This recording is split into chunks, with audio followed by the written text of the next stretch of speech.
Apakah sholawat badar termasuk sesuatu yang, ya termasuk sholawat yang tidak diajarkan Rasulullah, dan semua sholawat yang tidak diajarkan Rasulullah apa? Bid'ah. Oh, iya iya iya. Berarti sholawat yang tidak pernah diajarkan oleh Rasulullah semuanya adalah bid'ah. Contohnya ini ya, Tad. والصلاة والسلام على أشرف الأنبياء والمرسلين والصلاة والسلام على رسول الله والصلاة والسلام على رسول الله. Assalamualaikum warahmatullahi wabarakatuh. Alhamdulillahirabbil alamin, wassalatu wassalamu ala sayidina Muhammadin asyrafil mursalin wa ala alihi wa sahbihi ajmain, amma ba'du. Salawat yang saya baca dan salawat yang sebelum ini mungkin dalam anggapan Pak Zainal Abidin Doktor ini adalah bid'ah. Kenapa?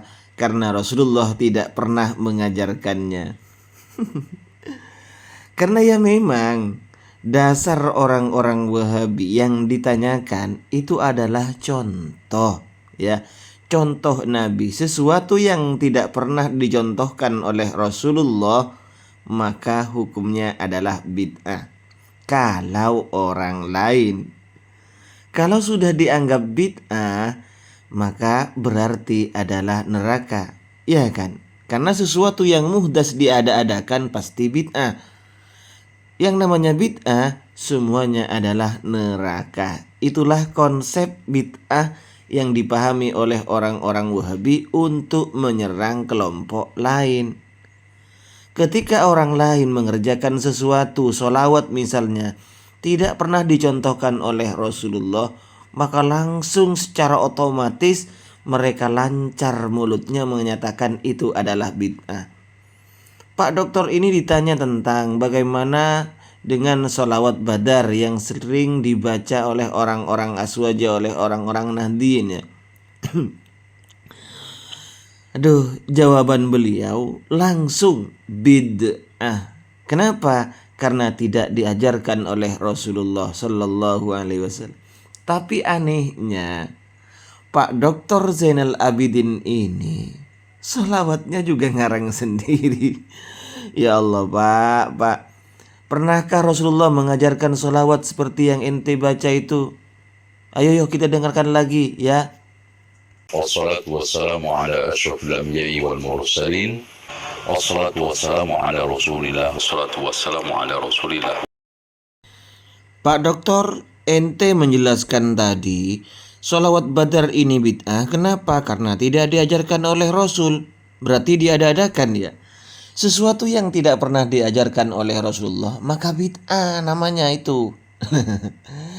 Terus siapa yang ngajarin sholawat yang ente baca itu, Pak? Rasulullah. Mana hadisnya? Ayo coba. Ente ini kalau orang lain gencar sekali, Pak, teriak bid'ah. Tapi apa yang ente kerjakan dan kelompok ente kerjakan, ente merem. Seakan gak tahu apa yang anda kerjakan itu juga tidak pernah diajarkan oleh Rasulullah. Dan mungkin jamaah Wahabinya yang baru netas akan bilang, nggak ngerti sholawat katanya. Lalu apakah yang dibaca oleh Pak Doktermu ini bukan sholawat? Aduh, payah. Bukan sholawat ini. Payah. Bahkan yang ngarang-ngarang sholawat sendiri, Pak, bukan hanya ente sebenarnya dari kelompok ente ini. Termasuk Pak Syafiq Risa Basalama, dokter juga.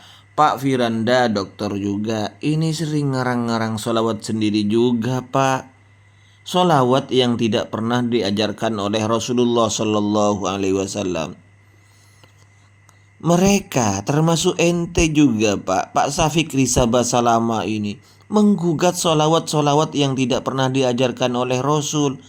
Tapi dirinya kayak ente juga sering baca sholawat yang tidak pernah diajarkan oleh Rasulullah Shallallahu Alaihi Wasallam. Dan ini diikuti oleh jamaah ente, Pak. YouTubernya juga sering menggunakan, melafadzkan sholawat yang memang tidak pernah diajarkan oleh Rasulullah.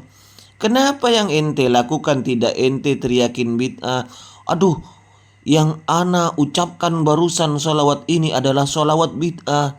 Kenapa? Karena Rasul tidak pernah mencontohkan. Berarti apa yang saya lakukan ini adalah bid'ah. Berarti ana juga ahlu bid'ah. Gitu loh Pak. Lalu apakah memang membaca solawat yang tidak pernah diajarkan oleh Rasulullah itu tidak boleh?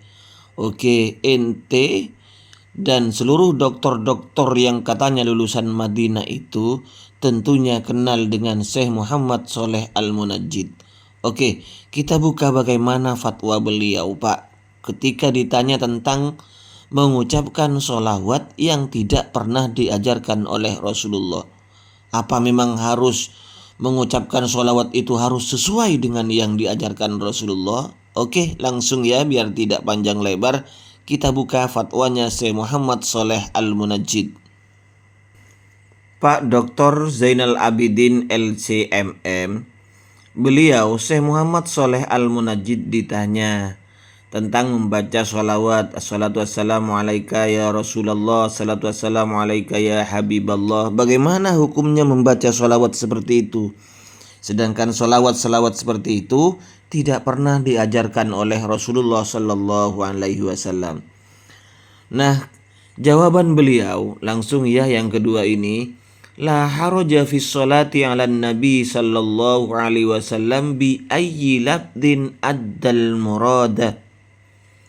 Tidak dosa, tidak apa-apa dalam bersolawat terhadap Rasulullah Shallallahu Alaihi Wasallam dengan menggunakan lafaz apa saja, yang penting bertujuan untuk solawat dan salam terhadap Rasulullah. Bi ayyi lafdin addal murad. Falau qala Allahumma sholli ala Muhammad, au qala sallallahu ala Muhammad, au qala as-salatu wassalamu alaika ya Rasulullah, au qala sallallahu alaihi wasallam, dan lain-lain sebagainya Pak. Berarti orang tersebut apa? Faqad shalla alaihi sallallahu alaihi wasallam sholatan sahihatan mujziatan. Berarti orang yang mengucapkan salawat-salawat seperti di atas ini tidak pernah diajarkan oleh Rasul kan? Berarti orang tersebut telah benar-benar, ingat di sini pakai qad. Apa tujuan atau fungsi dari qad ini? Qad masuk ke fi'il madhi, maka di sini bermakna taukid, bermakna sungguh-sungguh. Faqad shalla alaihi sallallahu alaihi wasallam sholatan sahihatan mujziatan.